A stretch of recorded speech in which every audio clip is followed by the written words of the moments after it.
I think when you synthesize this down into the principles of our climate action, and climate is, not surprisingly, since we're a 50-year-old organization, one of our newest commitments.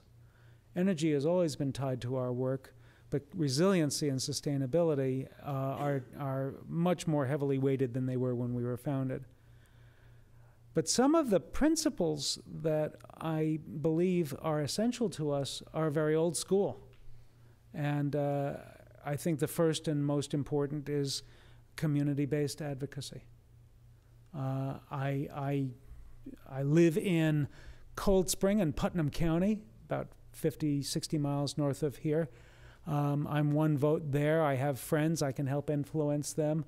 Riverkeeper has a small office in Ossining in Westchester County. Some of you may know it because that's where Sing Sing prison is. You know, we can vote with our pocketbook. We can, you know, go to local businesses, and the mayor of Ossining will want to be on our good side, so to speak.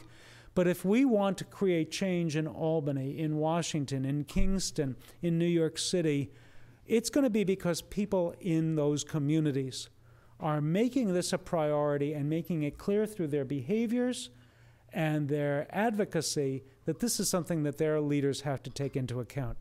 And we see it every day. It is, as Margaret Mead once said, the only thing that changes the world. And so it is our first principle for our own climate ethics. I'd say that the next thing that we try to be is realistic. I don't know how much of a principle that is.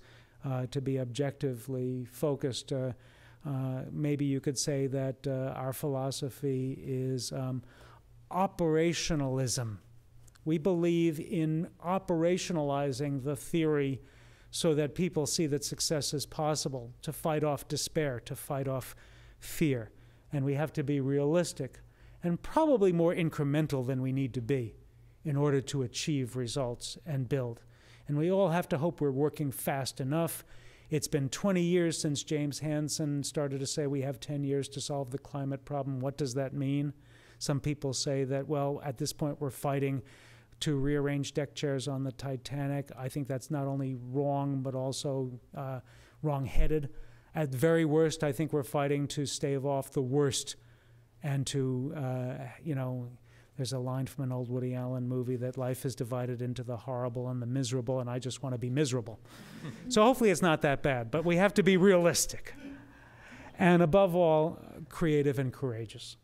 I think that given the magnitude of the task and the seriousness of the challenge, courage and creativity have got to be what we bring every day, whether we're teaching, whether we're lecturing, whether we're advocating, whether we're litigating, whether we're drafting law, because I do believe it's infectious. I'm hoping that in some small way the remarks that I've given today would foster more optimism about the future. I hope they justify the notion that creativity is rewarded and that courage in the face of quite justifiable fear is required and will pay dividends.